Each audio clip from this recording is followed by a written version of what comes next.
Elvis Presley pretty much stole Priscilla's life at the age of 14. She was only a child when he took her innocence and controlled everything. He controlled how she did her hair and how to color it. So let's get into it.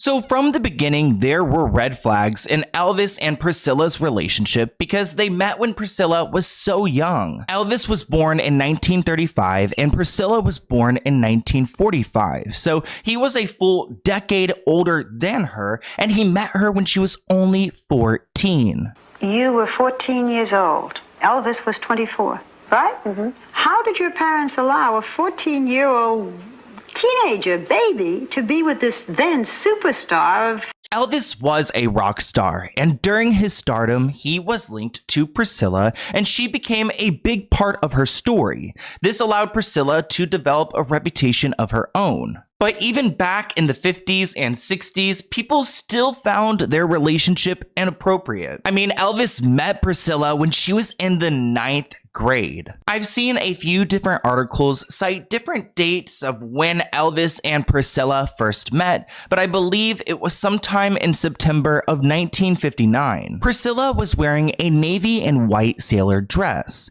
She met up with Elvis and she told him that she's in the 9th grade, but that didn't stop him there. He ended up playing a few different songs for Priscilla to impress her, and that's what started their relationship. Well, your father was stationed in Germany. My father was stationed in Wiesbaden.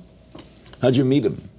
A personal friend or a friend of his met me at the Eagles Club in Wiesbaden. That's where a lot of the military men went to entertainment and had their dinners. Were you attracted right away? You know, I didn't know what attraction was at 14. I mean, I liked him, and he teased me, and I thought, you know, he was nice, but then he started teasing me about my nose, and I didn't like him, and then he came back and started laughing, and then he played the piano, and then he's so endearing. He had such charisma. Priscilla's parents bought this because Elvis was a charming man. But in hindsight, it looks like Elvis was fixated on molding Priscilla into whoever he wanted her to be, training her to become his ideal woman. And he was successful, but this took time. And it's clear that there was some grooming going on in this relationship, which, if you guys don't know what grooming is, it's pretty much the act of an adult manipulating a minor to prepare them for a relationship, or even, you know, getting intimate before they are a mature adult. So to keep their relationship on the low, they hung out in private. They couldn't go in public because Priscilla's an actual child. Elvis would teach Priscilla different things to please him. They had a strong connection. Much of it was sexual, and they would create some scenarios to make things exciting. But Priscilla was still a kid, and she was in school, and she started to struggle with her classes because Elvis was her world. So he actually introduced her to some drugs to help her stay awake. By March 1960, Elvis was pretty much finishing up with his time in Germany, but Priscilla was still there. So Elvis left Germany, and Priscilla sent him a bunch of love letters. She would send them in bright pink envelopes so that he would be able to locate them among all the fan mail. Honestly, Priscilla was obsessed with him, which is a big part of grooming. I mean, she would not take her eyes off of him. She would walk right next to him all the time, stay in his vicinity while he's brushing his teeth, getting ready. She was right there next to him. She would claim she did this because she loved him and she wanted to take care of him. But personally, I feel like she was just attached to him at the hip because she was so scared of losing him, especially when he was such a big superstar and so many women wanted him. As Elvis became more famous, he would go and shoot movies, and Priscilla would be stuck at home.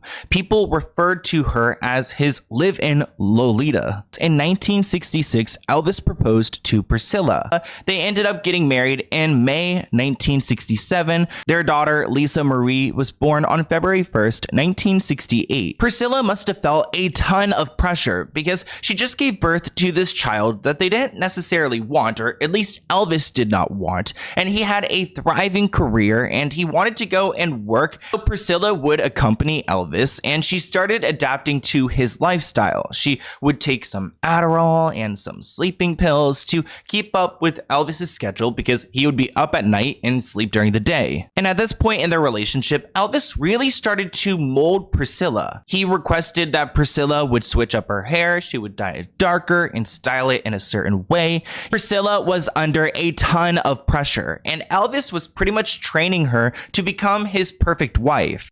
You wrote, Elvis controlled your looks, your clothes, your hair, your makeup. He controlled you totally. Is that accurate? Mm-hmm. I was definitely under a spell of what I thought was love. And I had to take responsibility for that too. But you were 16, 17 years old. But what did I know? I knew nothing else. I had nothing else. I had no experience, not even in life, but with other people. Elvis continued to remake Priscilla, who later described herself as Elvis's living doll, to the fashion that he pleased. But as the years went on, their relationship continued to become more and more toxic. Elvis started to develop addiction issues, and Priscilla realized that they couldn't go any further. So after 5 years of marriage, it was over. Their divorce was finalized in October 1973, and it was amicable. I mean, they still loved each other, and even Priscilla claims that she didn't divorce him because she didn't love him. She just, she was with him her entire life. She needed to go and figure out who she was. I did not divorce him because I didn't love him. He was the love of my life, truly. If anything, I left because, and I still loved him, I needed to find out what the world was like, really. It was one world. But what the greatest thing about our relationship is that we still loved each other. And I do believe they loved each other. They continued to see each other and share custody of Lisa after their divorce. And after learning that Elvis passed away in August 1977, Priscilla was devastated. She wrote in her book, Elvis and Me, that she wanted to die. Since Elvis's death, she has been able to make a career off of their relationship, which some people they look down on, but at the same time, it was her life and she lived it. So she has done tons of press tours for her book. She has done a ton of interviews, and she had a great life after Elvis. And it seems like she had a decent life with him, but there were definitely some disgusting parts. I mean, the fact that she was with him from such a young age is a huge red flag and honestly criminal. I mean, grooming is criminal. And then throughout their relationship, she never really had a self-identity. She was whoever he wanted her to be. So I guess honestly, she had a pretty rough time with him. All of this situation, do you feel bad for Priscilla? I mean, I definitely feel bad for her. How couldn't you? She was just a teenager. But at the same time, there's something when it comes to Elvis's life that I just want to understand more, because I feel like he had some inappropriate relationship with his mother maybe, and I don't know, I feel like it's some type of cycle. Also, I love the movie Walk the Line. I think that's like, oh no, that's about Johnny Cash. Oh my gosh, over here trying to cancel myself. Okay, sorry. I'm just like, I've been listening to a lot of like Johnny Cash lately, but I should be listening to Elvis. Anyways,